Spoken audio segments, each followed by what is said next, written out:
As you watch this video, please like, share, and subscribe to my YouTube channel, so that whenever I post a new video, you will be the first to be notified. Beginning. The night the godfather of Uli died, the air grew unnaturally cold. It was the kind of cold that seeped into the bones and whispered warnings to those who dared listen. The elders gathered in the center of the village, their faces etched with fear. The once vibrant town had grown desolate in the weeks following his death. Obi sat on the edge of the gathering, his gaze fixed on the flickering flames of the central fire. He was only 19, but he felt the weight of Uli's suffering as if it were his own. His dreams had been restless since the godfather's passing, visions of shadowy figures and a voice calling out to him in a language he didn't fully understand. Obi, his mother's voice broke through his thoughts. Pay attention. The elders are speaking.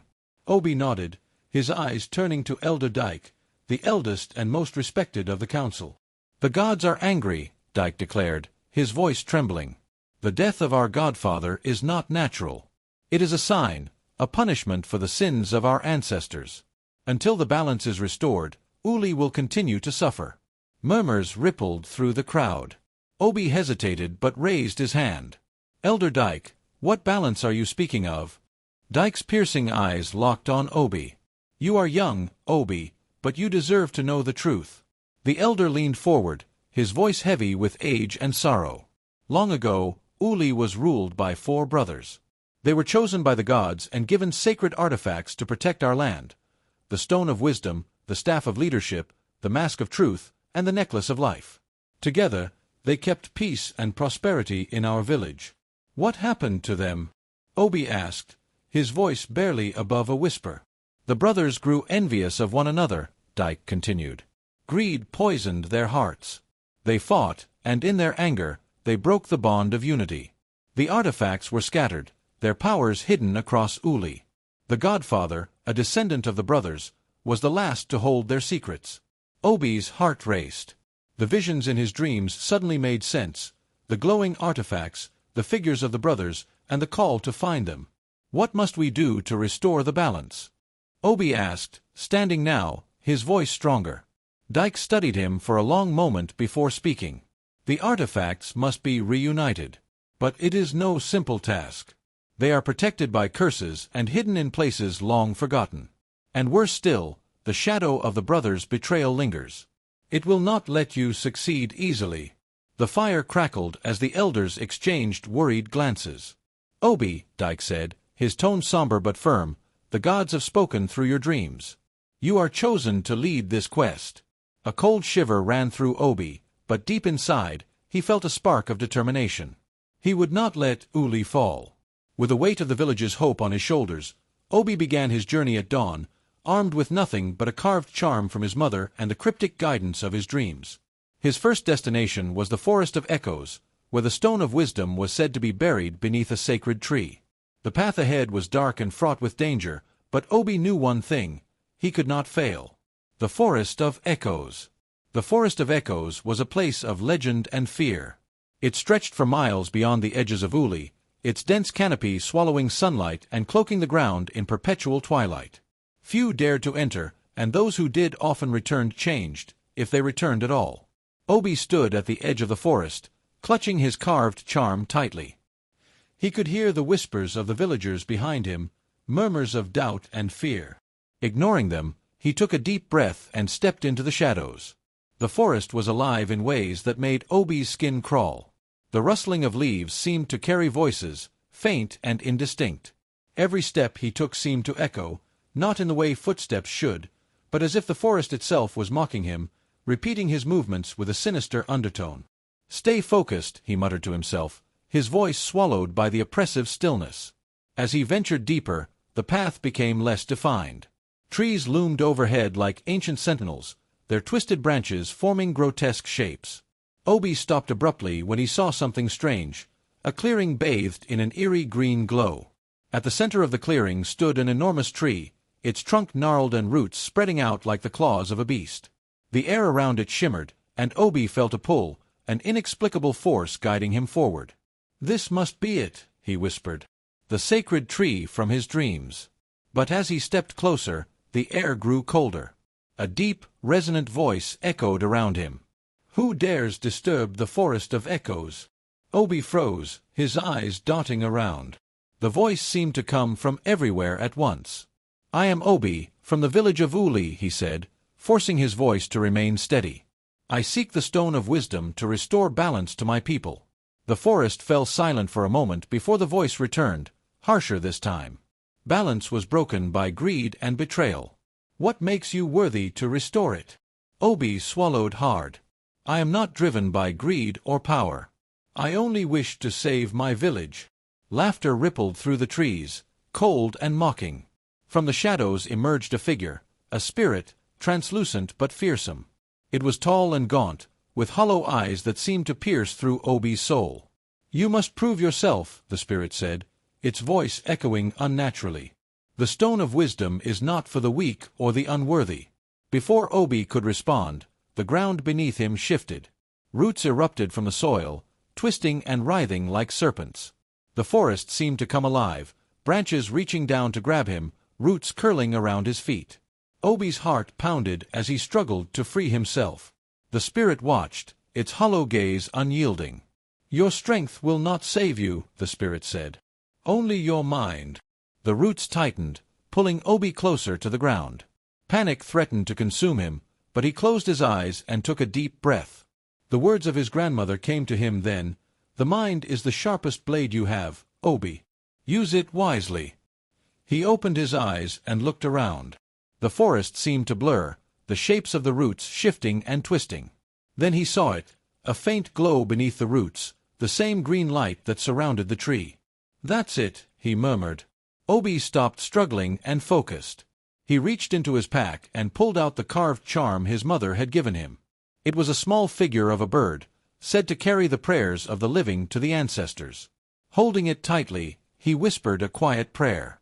The charm began to glow faintly, and the roots loosened their grip, trembling as if uncertain. Obi used the moment to lunge forward, reaching for the light beneath the roots. His fingers brushed against something smooth and cold, a stone. The moment he touched it, a wave of warmth spread through him, and the forest erupted in a blinding light. When the light faded, the spirit was gone, and the roots had receded into the ground. Obi stood in the clearing, the stone of wisdom glowing softly in his hand. "You have proven yourself," a voice whispered, softer this time. It seemed to come from the tree itself. "But this is only the beginning. The path ahead will test you in ways you cannot yet imagine." Obi nodded, tucking the stone safely into his pack. He turned back toward the forest, ready to face whatever came next. As he walked away, the whispers of the forest of echoes seemed to follow him, this time not with malice, but with an air of reverence. The journey to the staff of leadership. With the stone of wisdom safely tucked into his pack, Obi emerged from the forest of echoes into the blinding sunlight. He squinted at the horizon, where the faint outline of a distant mountain loomed. According to Elder Dyke's tales, the next artifact, the Staff of Leadership, was hidden in the Cave of Thunder, a treacherous cavern at the mountain's base. The journey to the mountain was grueling. Obi's path took him across scorching plains where the heat pressed down on him like a heavy hand. He rationed his water carefully, his mother's charm a constant comfort against the growing weight of loneliness. As he neared the mountain, the terrain grew rocky and uneven. The wind howled through the jagged cliffs, carrying with it a faint, rhythmic rumble. Obi stopped to listen, his heartbeat quickening. It was thunder, but not from the sky, it came from deep within the earth. "This must be the place," he murmured, steeling himself. The entrance to the Cave of Thunder was a gaping maw in the mountainside, its edges jagged like teeth. A faint, pulsating glow emanated from within, and the air seemed charged with static. Obi hesitated for a moment, then stepped inside. The cave was alive with sound. Thunder echoed through its walls, loud and sudden, making Obi flinch with every step. The ground beneath him was slick with moisture, and strange crystals jutted out from the walls, glowing faintly in hues of blue and purple. As he ventured deeper, Obi's steps faltered. The path ahead forked into 3 tunnels, each identical in appearance. He hesitated, unsure of which way to go, when a voice boomed through the cave. "Leadership is not the power to command, it is the wisdom to choose." Obi turned sharply, but no one was there. The voice seemed to come from the cave itself. "Choose wisely," it continued, "for the wrong path will lead to ruin." Obi stared at the 3 tunnels, his mind racing. Each path seemed equally daunting, with no clear indication of which was correct. He closed his eyes and took a deep breath, focusing on the stone of wisdom in his pack. "Guide me," he whispered. A sudden warmth radiated from the stone, and when Obi opened his eyes, he saw a faint glimmer of light coming from the middle tunnel. He tightened his grip on his pack and stepped forward, trusting the stone's guidance. The tunnel narrowed as he advanced, and the thunder grew louder, shaking the ground beneath his feet. Then, without warning, the tunnel opened into a vast chamber. At its center stood the staff of leadership, embedded in a stone pedestal. The staff was golden, its surface etched with intricate symbols that seemed to pulse with energy. But Obi wasn't alone. A figure stepped out of the shadows, tall and imposing, with eyes like burning coals. It was a guardian, a spirit of the mountain, its form shimmering like a mirage. "Only the worthy may claim the staff," the spirit intoned. "Prove that you possess the heart of a leader." Obi nodded, though his hands trembled. "What must I do?" The spirit raised its hand, and the chamber shifted around them. The stone walls dissolved, replaced by a vision of Uli, but not as Obi knew it. The village was in chaos, its people divided into warring factions. Fires burned, and cries of anger filled the air. "This is the future of your village," the spirit said. "Leadership is not about strength, but unity. Show me how you will lead them." Obi stepped forward, his mind racing. He saw villagers shouting at each other, their faces twisted with anger and mistrust. He knew he couldn't force them to listen, nor could he solve all their problems at once. Instead, he called out, his voice steady and clear. "People of Uli, look at what we are doing to each other. This is not who we are. We must remember our ancestors, the unity they once had. If we stand together, we can overcome anything." The villagers hesitated, their anger faltering. One by one, they began to lower their weapons and extinguish the fires. The vision faded, and Obi found himself back in the chamber. The spirit regarded him with a solemn expression. "You have shown wisdom, compassion, and courage. You are worthy." The spirit gestured toward the staff, and Obi stepped forward. As his fingers closed around it, a surge of energy coursed through him. He felt stronger, steadier, as if the staff itself was lending him its strength. "Your journey is far from over," the spirit said, its voice fading. "But with each step, you grow closer to restoring balance." The chamber dimmed, and Obi found himself back at the cave's entrance, the staff of leadership in his hand. He gazed up at the sky, where the sun was setting behind the mountain, casting long shadows across the land. 2 artifacts down, 2 to go. Obi turned and began his descent, ready to face the challenges that awaited him. The journey to the Mask of Truth. As the sun rose over the horizon, Obi pressed onward, his resolve unwavering. The staff of leadership, now secured on his back, seemed to hum faintly with every step he took, a reminder of the burden he carried and the power he had gained. His next destination lay far to the west, the Valley of Shadows, where the Mask of Truth was said to be hidden. The valley was notorious for its treachery. It was a place of illusions, where travelers often lost their way or succumbed to their own fears. Obi knew this part of the journey would test not only his courage but his ability to see through deception. The journey to the valley took several days. Obi crossed rocky terrain and dense grasslands, surviving on what little food he had and the occasional fruit he foraged. At night, he slept under the stars, his dreams filled with cryptic whispers and fleeting images of a mask shimmering in silver light. When Obi finally reached the Valley of Shadows, an unnatural silence greeted him. The air felt heavy, and a thick mist clung to the ground, obscuring his view. Jagged cliffs rose on either side of the valley, their peaks disappearing into the haze. Obi hesitated at the entrance. The mist swirled as if alive, and the faint sound of laughter echoed from within. Tightening his grip on his mother's charm, he stepped forward, determined not to falter. As Obi ventured deeper into the valley, the laughter grew louder. It wasn't joyous, it was mocking, sinister, and seemed to come from every direction. Shadows flickered at the edges of his vision, darting between the rocks and mist. "Who's there?" Obi called, his voice steady despite the fear creeping into his chest. No answer came, but the shadows shifted again, forming a figure directly in front of him. Obi froze. The figure was a mirror image of himself, down to the staff slung across its back. "Who are you?" Obi demanded. The doppelganger smirked. "I am you, Obi. Or perhaps I am who you think you are. What do you want?" The shadow chuckled.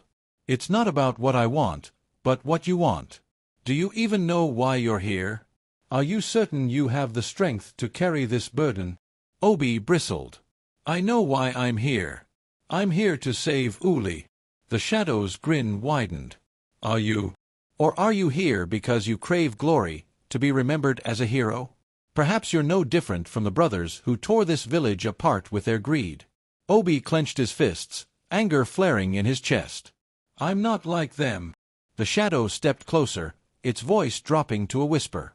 "Then prove it." Suddenly, the valley transformed. The mist thickened, and Obi found himself surrounded by shifting visions. He saw the people of Uli, their faces twisted with anger and distrust. He saw himself standing before them, holding the staff of leadership high, but instead of cheering, they turned their backs on him. The vision changed again, this time showing Obi alone, the artifacts scattered around him. A voice echoed in his mind, "Even with the artifacts, you are nothing without truth." Obi closed his eyes, forcing himself to focus. "This is an illusion," he whispered to himself. "None of it is real." When he opened his eyes, the shadow doppelganger stood before him once more, holding a silver mask in its hands. "This is the mask of truth," the shadow said. "To claim it, you must answer a question. And beware, if you lie, the valley will claim you." Obi nodded. "Ask your question." The shadow's gaze bore into him. "What do you fear most, Obi?" The question struck Obi like a blow. His mind raced with answers: failure, death, the suffering of his people. But deep down, he knew none of those were the true answer. The fear that lingered in his heart, the one he dared not speak, rose to the surface. "I fear that I'm not enough," Obi admitted, his voice trembling. "That no matter how hard I try, I won't be able to save Uli. That I'll fail, just like the brothers before me." The shadow regarded him silently for a moment, then nodded. "You have spoken the truth. That is the first step toward conquering it." It held out the mask. Obi hesitated, then reached forward, his fingers brushing against the cool surface. The moment he touched it, the mask dissolved into a silver mist that wrapped around his face. Warmth spread through him, and he felt a strange clarity take hold.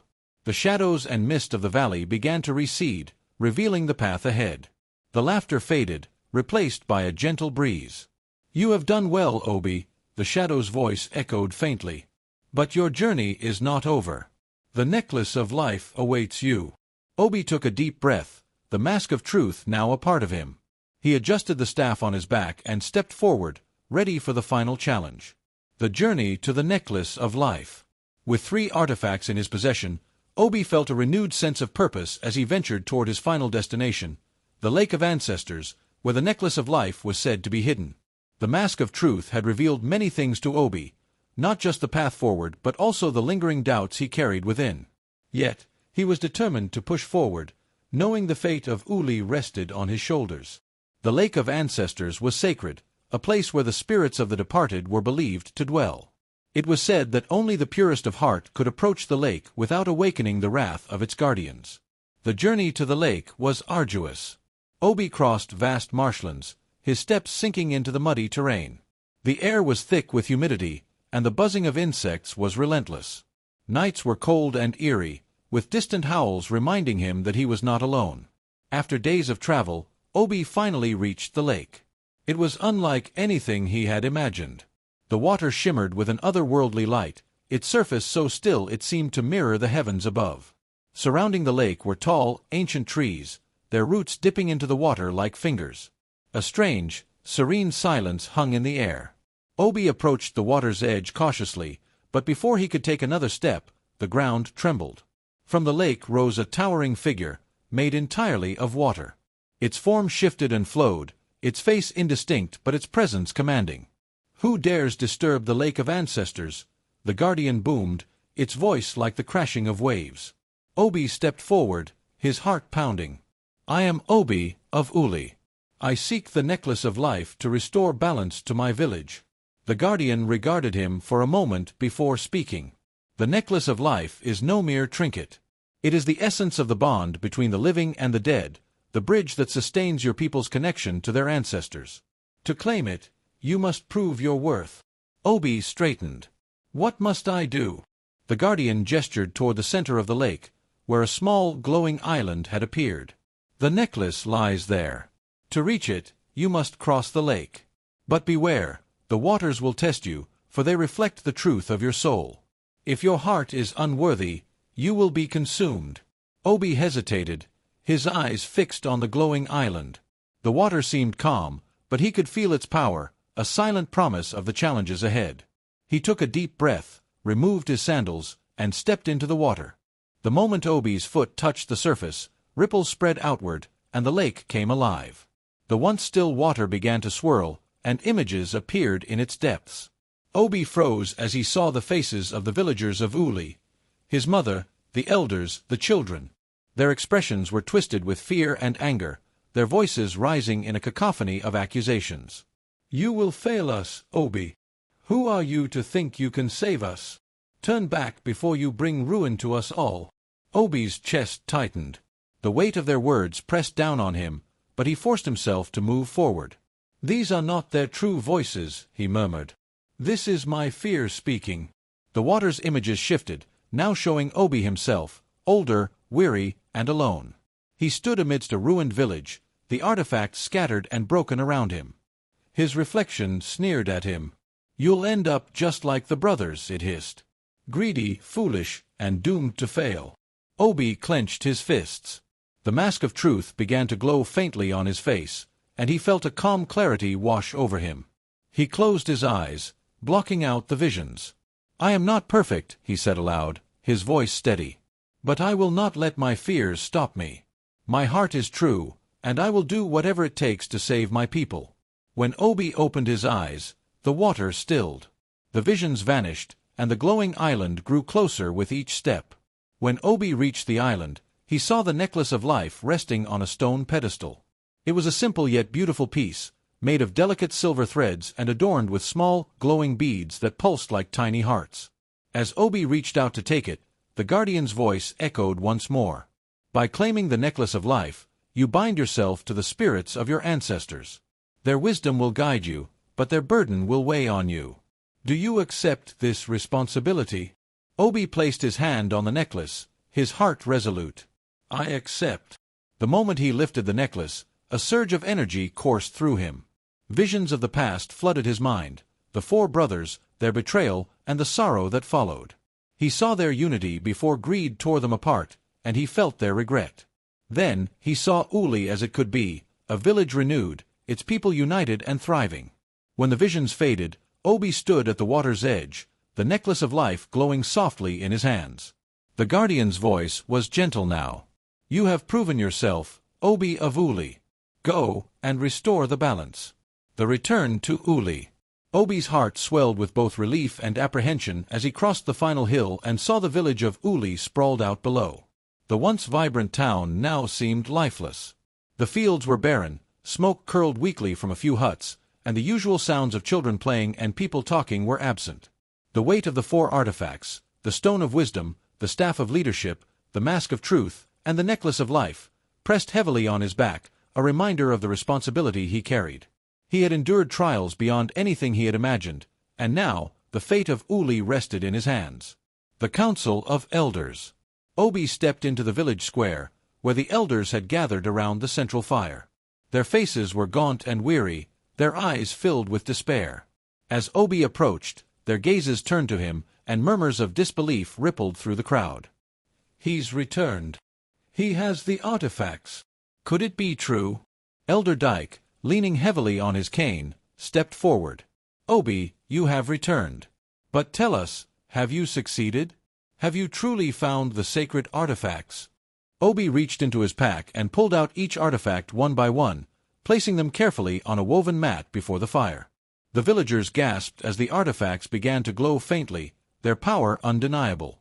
Yes, Elder Dyke, Obi said, his voice steady. I have found them. But our work is not finished. The artifacts alone cannot restore balance. We must unite, as the brothers once were, and rebuild the bonds of trust and community that have been broken. Uniting the people. Obi knew that his greatest challenge lay not in finding the artifacts, but in mending the rifts among the villagers. Over the years, the people of Uli had grown divided, their mistrust of one another deepening with each passing season of misfortune. Standing in the square, Obi raised the staff of leadership high. Its golden surface gleamed in the sunlight, and a hum of power filled the air. "People of Uli," Obi called out, his voice carrying across the square. "For years we have suffered, not because of the gods' anger, but because we have forgotten who we are. The brothers who ruled our village long ago made mistakes, but they also taught us an important lesson.